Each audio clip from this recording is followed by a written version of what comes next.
Okay, welcome to our next episode of the EP podcast. I'm here with my good friend Anthony. Hey. He's one of my good friends from way back. Tell me a bit about yourself. How have you been doing with COVID circumstances and stuff? Yeah, man, it's been quite the roller coaster, but I think it's been a good learning experience, and just trying to adapt is really, as an entrepreneur, it's kind of forced us to really innovate and get past certain obstacles. Yeah, I know we're here shooting actually in your store, Pawn Pals. Yeah. So yeah, you've been killing it for the past year, with COVID circumstances and everything. How's that been going? Yeah, so far so good, thankfully. Like, we've been able to try to adapt to the situation where people aren't coming in like they used to. Yeah. We're not getting as much foot traffic, Yeah. obviously. I remember coming in here before COVID and I would see people lining up and stuff, people kind of walking around and stuff. Yeah. It's definitely a different time now. Yeah, it is what it is, but it's been fun at the same time. We've learned to kind of adapt and shift things to more of an online kind of route business, and even started shipping things and doing curbside pickup. So we're trying to adapt. We're learning, innovating, and doing what we can. How's that working? You have a team, you all deliver stuff? So we've got a team. There's a bunch of us, maybe 5 of us. Yeah. Close-knit team. We work together, and yeah, mostly it's shipping. Thankfully, one of our neighbors is Canada Post. Nice. And we work with other. That's super convenient. Trust me, it is. And yeah, we work with other shipping companies too, FedEx and UPS and stuff like that. And every day we're sending out packages just because it's no one's able to come in. It's probably super delayed though. Sometimes, yeah. Especially they had an outbreak at the Canada Post facility, so that really delayed things. And especially when COVID first hit, it was, I don't know, packages were getting delayed everywhere. Yeah. So there was no service guarantees, but now things are getting back on track. So it is. Thank God for Amazon Prime though. That's super it's a nice. lifesaver for some people. Although recently it's been a little bit slow, but I'm trying my best. Yeah. Trying to control myself on Amazon though. I've been spending way too much. I think I'm gonna have to spend in your store actually after this. That's it. Now you're talking, man. Yeah. You know where the deals are. So what's your team kind of like? Yeah, it's a diverse mix. We're close, I would say, like family. Yeah. In the good way and the bad way, as I was telling you. We're super cool. We love and respect each other. But you know how family is sometimes. Sometimes you can get on each other's nerves. For sure. But at the end of the day, we complement each other. Where some of us have our strengths, that's others' weaknesses. So that's perfect. Yeah, we complement each other fairly well, just in my opinion. Yeah, in the end, you guys come together and collectively, make it work. How is it you guys kind of got in touch? Actually, so like a lot of small businesses, I started with just me working here, and then one of my good friends, I've known him since grade 8, so since I was 12 or 13, Steven. Yeah. He used to work in Mississauga, and he used to, after work, so around 4:30, he would drive over here, just park his car and come in and help me, just volunteer and help me. What a nice guy. Where do you find a friend like that? I wish I had friends like that. You know what I mean? So he did that for a while, which really, I can't tell you how thankful I was for that. I'll endlessly be thankful for that. And then eventually, one of our guys, Sean, who Steven knew, he lives around here. He came and I think he was just looking for stuff to buy for himself or whatever. And eventually him and I got to talking and whatever. Nice. And I think he was looking for a job and whatever. And I was obviously looking for the help and looking to grow. So he became part of the team. And then, one of Steven's friends, Sienna, joined us and stuff like that. And on top of that, we met Rahul, who's a good friend of mine who went to York, Vanessa. She is dating Rahul. Oh, so okay. She brought him on. Yeah. Nice. When I caught up with her one day, she suggested hey, my boyfriend's looking for a job and stuff like that. And I had told her I was looking for help, so it was a good fit. Worked out. Yeah, but it works well. Couldn't be more thankful for this team. That's really, really good. I mean, for me, I've been trying to keep busy as well throughout circumstances. For me, the photography stuff is what's going on, but I also teach. So you remember, I've been teaching the piano and the tabla and all that kind of stuff. So trying to enlist people to work for a company in current times, it's definitely tough. True, thing. for sure. And it's very, very cool. You're in the heart of Mississauga. Is there a lot of traffic around the area? thankfully we're along Dundas, so there's like a lot of road traffic, and even some foot traffic back in the day before COVID and whatever. But yeah, we get a good amount of like exposure to like the street and stuff like that, which is good. That's really, really good. Yeah. And I know you've also been doing your real estate stuff. And how's that going? Yeah, I don't know if you've seen, but like the real estate market's a bit of a circus right now. Is it a good time to buy a house? If you believe the market's going to continue to like go up, then I mean you're going to think like a lot of people, and you're going to want to buy now before it gets too out of hand, and buying a house is just out of reach. But yeah, who knows? Like it is pretty crazy out there, and if the government introduces regulations to like cool things off, then there could be, maybe a stabilization or maybe even a correction or something. So I know you were telling me before, it's very erratic the way that it's like a circus, you said. Yeah. And so tell me more about that, like what specifically? Well, I'm sure a lot of I'm sure you know, and I'm sure a lot of viewers know as well, but houses are being listed, almost like an auction style, where a house gets listed and then they hold off on offers until 4, 5, 6, 7 days later, which they take all the bids, and oftentimes houses go for like 50, 60, even $100,000 and more over the asking price. So it's getting pretty crazy out there. Yeah. And you've been pretty busy with that as well, in addition to the shop, to the store here. It's been keeping me busy. Yeah. I've had my hands full. That's good. Yeah, almost as busy as you, man. Yeah. and you're still with your family and everything too. How are they doing with circumstances? Yeah, thankfully everyone's doing okay. Everyone's hanging in there, doing what they can to stay safe and stay healthy. But at the same time, they're staying busy. Nice. Mom and dad and my sister and everyone. Yeah. That's really, really good to hear. For myself as well, like it's definitely been a tough time, health-wise as well. It's like, my parents are a little bit older, so definitely like looking at the vaccine and stuff, I'm worried about it. What are your thoughts about the vaccine? That's a controversial topic. Yeah, there's so many like people for it and against it, and then there's the AstraZeneca one, which is widely available. However, a lot of people are reluctant because of the blood clots and stuff like that. I can't help but think that down the road, people might say like, we knew that it had, like it was giving people blood clots, and why did we give it to people?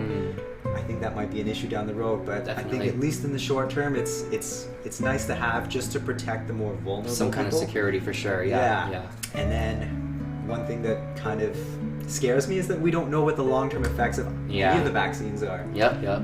But at least for now, it seems like the evidence shows that at least in the short term, it's working and it's helping people. Yeah, for sure. Yeah, so it's better than nothing, but who knows what the effects are. So that's the health side of the vaccine. What about like hobbies and stuff? Like what else are you kind of doing to kind of keep busy and not worry too much about this whole pandemic?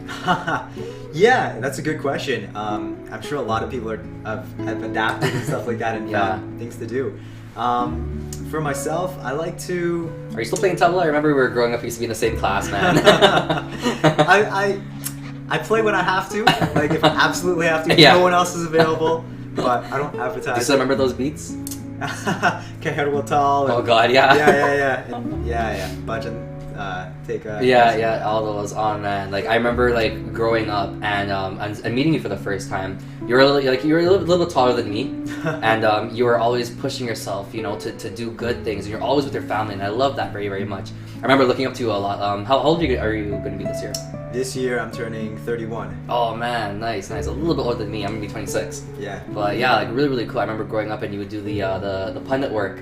Sitting by the side, learning how to do those kinds of things. You've got a good memory. Yeah, I do. I remember that. Yeah. It's really cool to see like how far you've come with like all that. Same to you, man. Like, I mean, like, I did a little bit of work like at the Mandir as you did. Yeah. Like, we both learned tabla and stuff like that. I think you really ran with it though. Like, I tried. You've made it something where like I see you throw in like tabla beats to like, like some of the bigger hits now and stuff like that. You give it a nice twist. Yeah. You're doing a good thing there. So I think with that respect, I'm looking at you for. No, man. So. But yeah, it's pretty cool. Like since then, obviously a lot has changed, as I'm sure like grown and changed with you as well. I'm a very, very strong believer in like the upbringing, the parents, taking the kids out, and I think back in the day, like our parents taking us to those kinds of environments and stuff was very, very healthy. Yeah. Right. Whereas now in COVID time, like all these places are closed, and for me, like as I said, I started back my teaching for piano and stuff online. I went from 150 kids to only 15 Wow. now, and it's like through Zoom. Yeah, it's a completely different thing, and especially for temples, like I'm seeing that they're doing a lot of things online now. So the pundits are doing their things on like a webcam. Yeah, I've seen versus that, like before they were in person. It's such a different experience. How do you feel you would have adapted to it if you were the younger version of Anthony and you had to kind of do everything online? Yeah, that would have been interesting. I know you're all done school and stuff. Yeah. Right. You've been done school. Yeah. Like, what do you think it would be like for you if you were in school in times like now? You know what? I think in a lot of ways the students and the teachers in the schools we're all kind of learning and adapting at the same time. So I think it would have been like an interesting process to go through. For sure.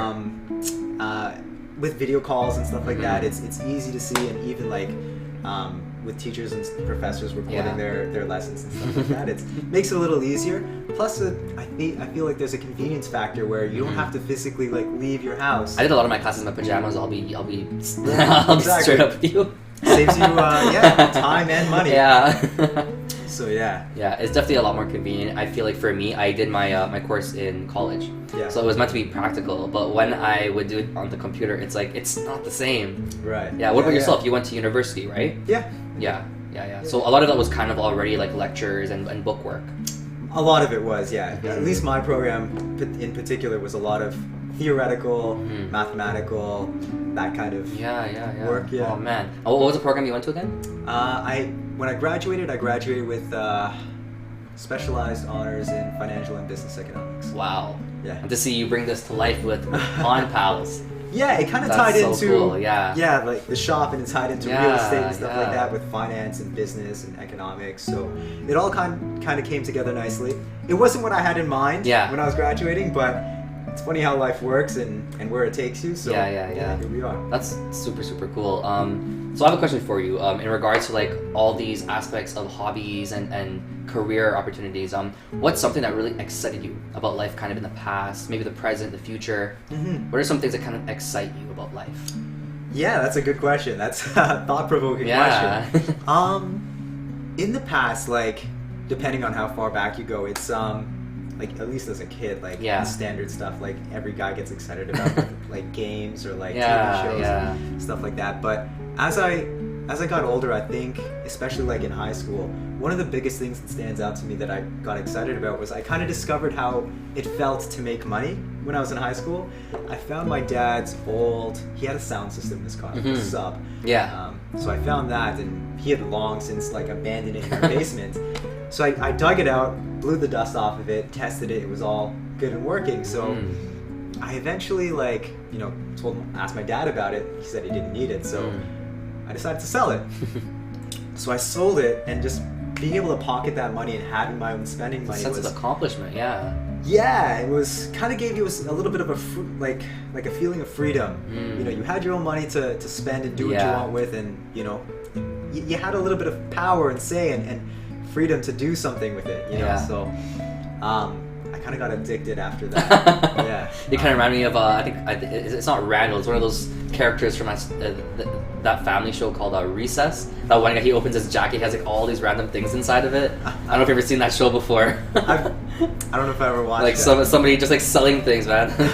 That's jokes. It's true, something like that. So it all started from something from your father there. That's really, really cool. Yeah, he was a big inspiration, always supporting making money, innovating, and looking for opportunities. So he was always I think a big influence. Nice. there. And I know your dad also does like the contracting work and stuff. Yeah. So he's been doing that all the time. Yeah, since as far back as I can remember, he's always been a business owner. That's really, really cool. What about some things like presently? What are some things that excite you now that you're big and you're kind of accomplished? You're doing a lot of cool things. I don't know if I'd say that I'm big or whatever, but we're growing. We're definitely further ahead than we used to be when we opened 6 years ago. Yeah. But now I think the things that excite me the most in the present are like finding new ways to innovate, new ways to make money, new ways to bring value. It's not just a subwoofer that you're selling. It's many different subwoofers. It's like all these different things you have here. Yeah, exactly. It's a diverse range of things. But finding new opportunities, I think, really excites me. When you find something new to innovate and bring value to people and yeah, that kind of really inspires me and gets me excited. That's a really beautiful, like very it's a very beautiful aspect, definitely of thinking. Thanks. And what about the future? What's some goals you kind of have for the future? Maybe for the store, for real estate, maybe for a family. Goals for the future, yeah. I think you touched on a lot of those things, man. You gotta make some babies, man. Teach them some button beats. Yeah, man. I'll drop them off by you for daycare. Oh man. Go call the babysitter. Oh god. Yeah, man. But yeah, for the future, plans definitely include having a family. That's something that definitely excites me. It's one of those things that you want to accomplish. It's one of those things you want to achieve. It's you can't put a value on something like that. Definitely. Yeah. So, priceless. Yeah. There's that, but yeah, also the business is my own baby as well. So I want to see it grow. I want to see it become something that's more than what it is right now. Yeah. And you've been pushing it too. Like you've been really starting small, from a small unit, growing to so much of a followership now. Appreciate it. So you're posting Kijiji, Instagram, all these different kind of avenues now, right? Yeah, we're doing eBay, a little bit of Amazon, and things like that. So we're trying to expand. Really cool. Yeah. Yeah. Once you discover those things, like I touched on earlier, finding new ways to innovate and bring value. Like when we got on eBay and started shipping across Canada and the US, when we got on Amazon and started selling. It's huge. Yeah, it really is.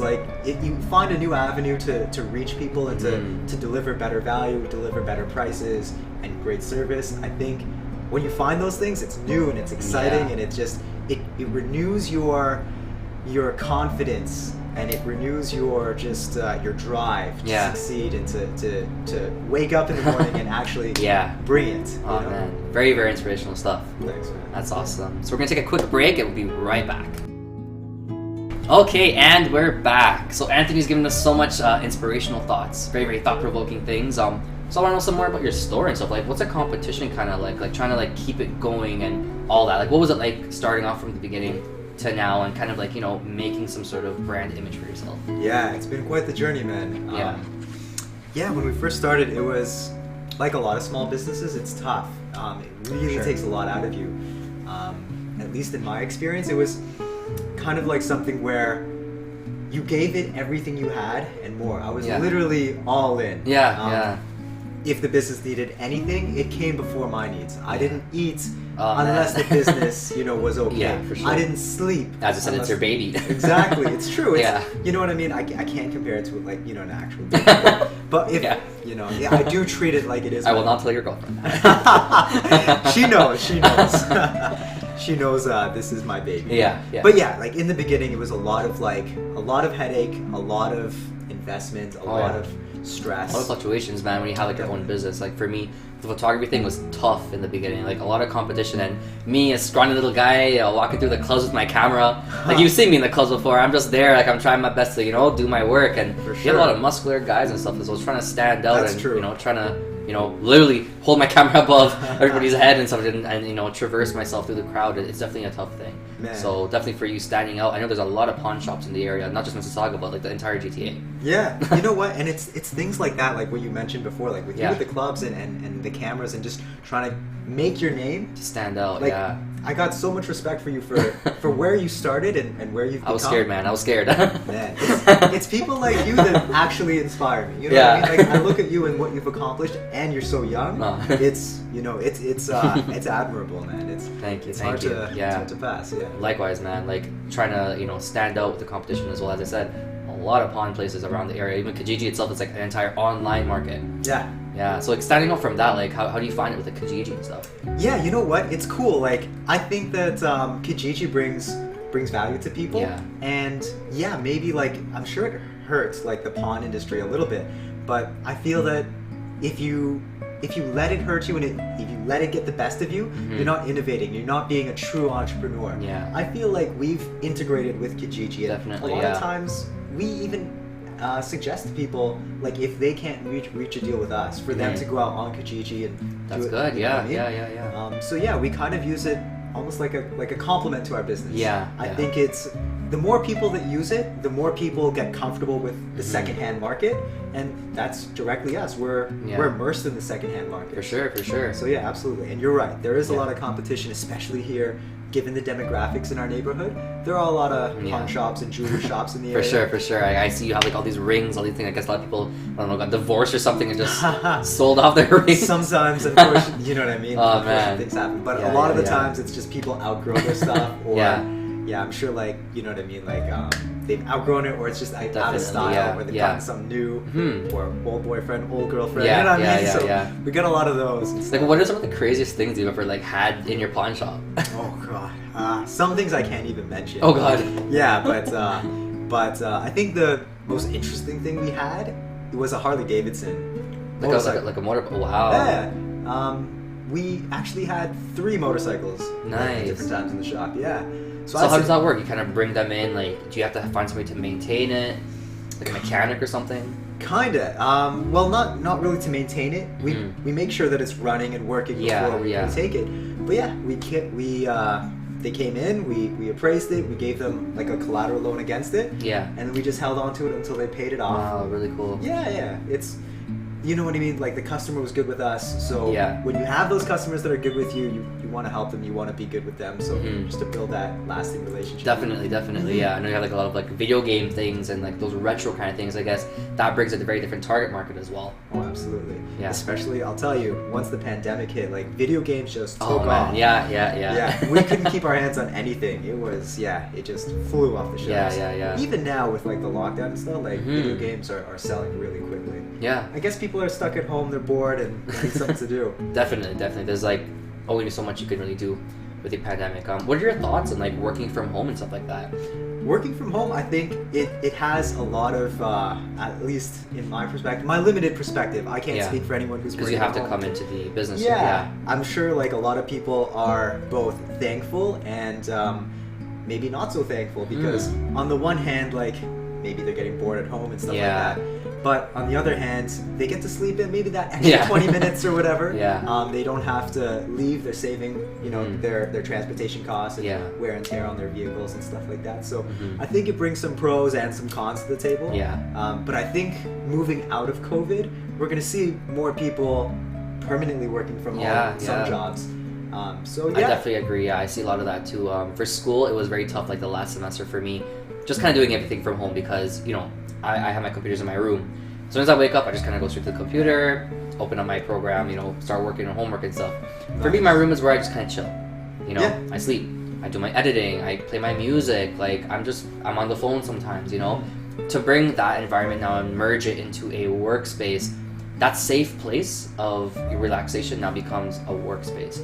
So now my relaxing space is nowhere. I have to find a new space. What's that like, man? Like, it's tough. It's like I go to sleep now. My computer's right there staring at me. I know. I have to wake up and go to class now. And it's right there.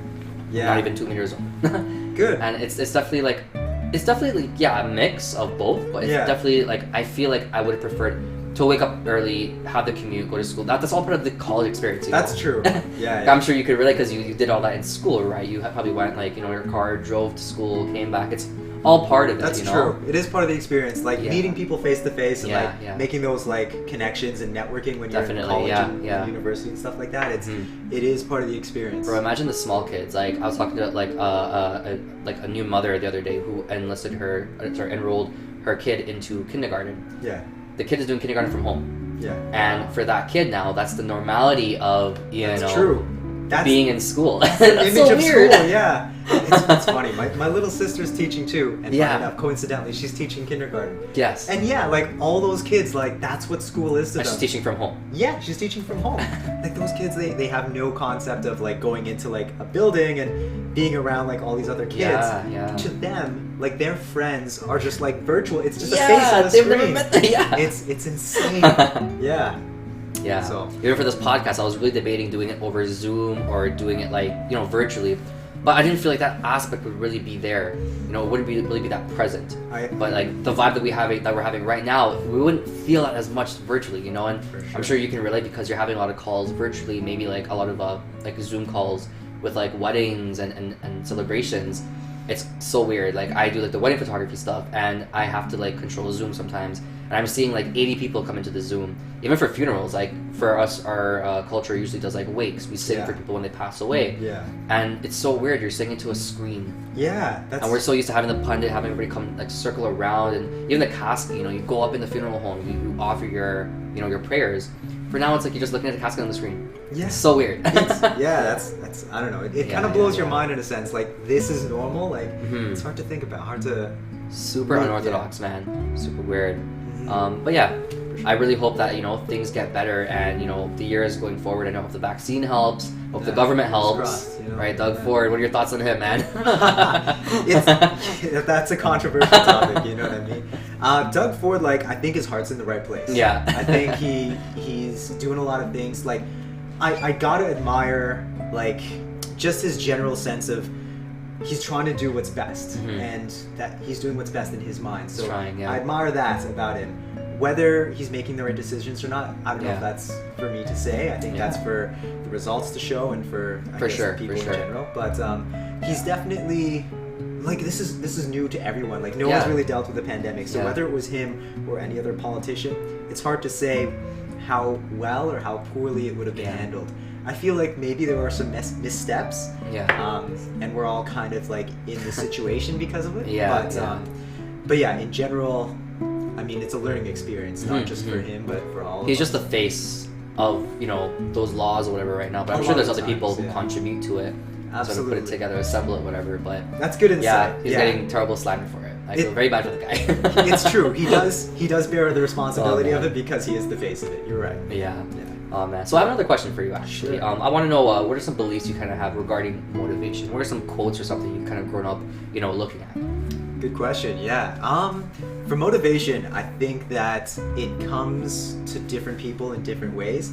Like you said, I think sometimes people are inspired or motivated by quotes that they hear that they really kind of have a connection with. I think one thing I heard one time was a quote that stuck with me was, live your life in such a way where if someone spoke badly about you, no one would believe it. Yeah, so that's a kind of quote that stuck with me, and I'm sure for everyone they've got their own thing, but I think in my opinion, motivation comes to different people in different ways. Definitely. Yeah, whether it's being driven to provide for their family or being driven by the goal of financial independence. I think for different people, it's different. Yeah. What motivates them. Yeah. So in the past and stuff, how did you find you kind of push yourself to motivate yourself? Like maybe you had obstacles and stuff. Like what were those kind of situations like? Yeah, absolutely. As I'm sure you have, like developing your business. For sure. Yeah. I've faced my fair share of obstacles, and I think some of the things that drive me the most is when I think about the people who I truly love and care about. My family, my close friends and stuff like that. Like being able to succeed and not just succeed for myself, but to succeed to be able to take care and provide for my friends and family if they ever needed anything. That's something that really drives me. To kind of give back the ones that supported you. Yeah, very nice. Exactly. Yeah, very selfless. It's awesome. Yeah. Yeah, but yeah, that's one of the biggest things I think that motivated me. Yeah.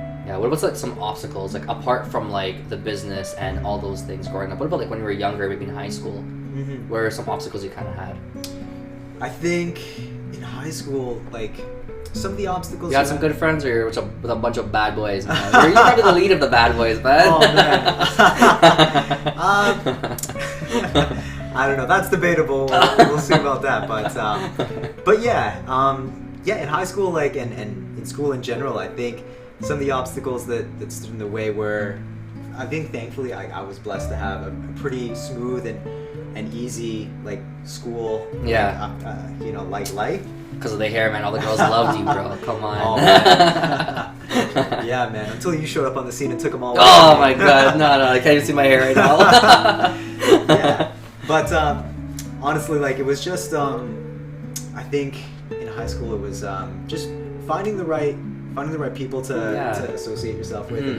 As you said, you had that one friend who was since 13, you know him. Yeah. And now look, fast forward to now, you guys are still in each other's lives. Yeah, really it's cool. true. I think my oldest friend, I've known since kindergarten. I still keep in touch with them. So beautiful. Yeah. Yeah. But I think that's something that really made things go smoothly. Like, I forgot who said it, but the quote goes like, "Show me your friends, and I'll tell you who you are." That's Shakespeare. Yeah, I thought so. Yeah. Right. So it was just a matter of, I think, at least in my experience, finding the right people who, you know, kind of bring the best in you to the surface. For sure. And I was thankful, endlessly thankful, to find the friends that I have. And, that's good. And they kind of, you know, helped me stay out of trouble or get into sometimes trouble. put you into trouble. Exactly. That's usually how it happens in high school. That's it. Oh man. So that actually brings me to the third and last question. Sure. People or experiences that you had that kind of helped you to grow and or that kind of inspired you. Yeah. That's a good question. It's funny you asked that. Lately, like since COVID, I've been reading, or not reading, like I've subscribed to Audible. Oh yeah. So yeah, I've seen that. Audiobooks, Yeah. right? So I've been reading like a handful of like biographies. I read Jagmeet's book, Jagmeet Singh. Yes. I think Love and Courage or something it's called. I think so. Yeah. Yeah. So I've read that book and it was super inspirational. Nice, yeah. I've been reading or listening to a book on John Rockefeller, Obama, super inspirational. But yeah, I think like people like that, not just, you know, big figures, but also like figures close to you, like your parents. Yeah. To see their accomplishments, and like my parents, like your parents, like super inspirational, man. They right? came with, I always hear the story, they came with like $5 or something. Maybe not $5, but like somewhere around, you know, a small a little bit of money. And like to see that they nurtured us and grew us. We have like a nice home, we live in a nice area. Like to live in the GTA, like that's pretty cool. It's quite the accomplishment. It's definitely the privilege, because like we have, you know, good healthcare. We have a great like area to thrive and grow in, very diverse as well. Very cool to see like what, you know, they've given to us. Absolutely. So like of course parents are definitely like a huge role model for us. Yeah, definitely. So I think you can kind of like relate to definitely. In a lot of 100%. ways. Yeah. So it's people like that, and just I think even like inspiration comes from like I said, those quotes that when you find something that really like inspires you or really, I don't know, just sticks with you. Yeah. I think you can use that to bring yourself to the next level. 100%. And really accomplish something. Yeah. Oh yeah. Yeah, absolutely, man. That's awesome. What are the things that inspire you, man? I'm curious. Oh man, you've for made me, quite a name for I've been yourself. reading a lot this past year, because there's nothing really else to do. A lot of bookings have been canceled. School's just been like, you know, a couple hours in the day. Evenings usually I'm just free. So I started reading this book called Emotional Intelligence. I think very interesting book. It talks a lot more about the scientific aspect of your mind and how you think, and like it's crazy to see like how easy it is to become influenced by the media, by music you listen to, by friends, by anybody really. And like it's so true that you said that quote, that Shakespeare quote. The people that you surround yourself with, you truly become like what that is. Yeah. So like to see like growing up, knowing people like you, knowing people like I have an older cousin who's, you know, a very intellectual person as well. The friends that I chose to hang out with, in the end, formed who I am. And if I chose to go with like those people smoking weed, if I chose to like date those girls that are just very, you know, promiscuous and thoughty, bro, like I chose to just, you know, chill out, wait for the right one, and now I found somebody who's so God sent and so beautiful and so good to me. So happy. You know, and I'm happy for you too as well. You know, it's very nice. You know, that we've managed to find friend groups and you know, women that are very much our level, and it's really cool. I also started reading another book called The Compound Effect. Yeah. The compound effect relates to small habits that you make that eventually become one big picture thing. I like it. And I feel like it's so crazy to think like how simple it is that the compound effect works, and how easy it is for us to just miss that. Yeah. Like we can eat McDonald's like every week, maybe once. In the end, like a year later, that's 52 times you've eaten McDonald's. Mm-hmm. You're definitely gonna gain the weight, and then you're like, wait, where did the weight come from? The compound effect is right there. If you had limited it, and instead you know replace it with like veggies or something, you know? Yeah. It's just small habits here. They're even spending. Yeah. You know? Oh, you're right. 100%. Yeah. You know what? It's funny you say that, like the compound effect, like having small things add up over time. Exactly. Really become significant. One of the things that I found like kind of like motivating and inspirational to me was recently. Well, I mean, a couple of years back, I guess. Yeah. I started like investing financially into like stocks and bonds and ETFs and stuff like that. Yeah. And it's been super cool. Like, I mean, I don't know, like, what will come of it, or whether like I'll come out on top, or just it's always fluctuating for sure. Yeah, exactly. But it's been a great learning experience. Definitely, and it's the little things like when you get your dividend payout. It's just that feeling. That same feeling that you had from the subwoofer, having it from this, just like passive income. It's a good feeling. Exactly. Definitely. And knowing like when you see like your stock appreciate or whatever, it's like just that feeling of like, okay, like you made a good decision here, and like it's rewarding and stuff like that. Yeah, definitely. Absolutely. I can totally relate to that. Yeah, like I started the stocks as well, and like to see like money come in, to see it go up and down, it's like it's fun. Like it's really, really cool to see how it goes. It's not fun when it goes down. Not as much, no. But like it's really cool to learn and just continue to grow. And I find that very inspirational from today's discussion, learning about how much growth you've really had happen in your life, and that's beautiful. In life you never want to stay stagnant and stay at one place. To see growth is always the goal, of life. Yeah, very, absolutely, very nice, man. yeah. I feel I've learned just as much from you, and you know what I mean? Like, I continue to be inspired when I see your work, when I see the content that you put out. It's always clean and crisp. And thank you. Yeah, of course. Like, I wouldn't say it if it's not true. It truly is exceptional. So, thank you especially so much, for such a young age, like, seeing that, it's stuff like that that really, like, makes me think, like, he's capable of it, he's going to succeed, and I want to meet him at the top. You know what I mean? Yeah, for sure. You're top of your game, I'll be top of my game. Respect, bro. Yeah, of course. Cheers to that. Cheers. This episode is sponsored by Bootstrap. Yes. So yeah, I think that's good there. I've learned a lot from you. Any closing remarks for me? Yeah, like, I mean, I think like I touched on earlier, man. When you keep up this momentum, I think it inspires not just me, but other people as well. Yeah. And I hope that, something similar comes of my work as well. Like, if I can inspire other people to definitely to start their own business and follow their passion, I think that that's well worth it at the end of the day. Then definitely. I've done my goal, I've done my duty. So yeah. Thank you so much, Anthony, for being on this episode. Before we leave, just give us a little brief thing about your address here, like what's the intersection and stuff. Yeah, absolutely. It's Pond Pals. We're at 966 Dundas Street East. We've been here for 6 years. It's a nice little place. It's a high traffic area. It's got a lot of good stuff going for it, in the sense that we do, especially during COVID, we do like collateral loans. Yeah.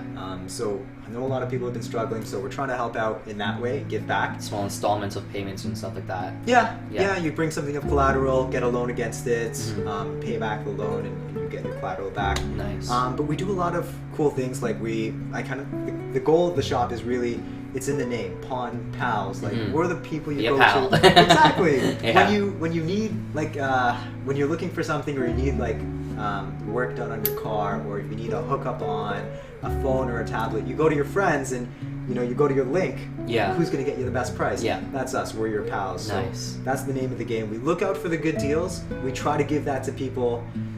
That's what we do day in and day out. We try to source those good deals and give them to people. But yeah, Beautiful. 966 Dundas Street East, Mississauga, Dundas and Tompkin. We're here. We have fun with what we do, and I hope that shows in our work, where it's everyone kind of has a good kind of experience with us. And awesome. It's the name of the game. We try to make beautiful, and your business speaks for itself as well with such positivity.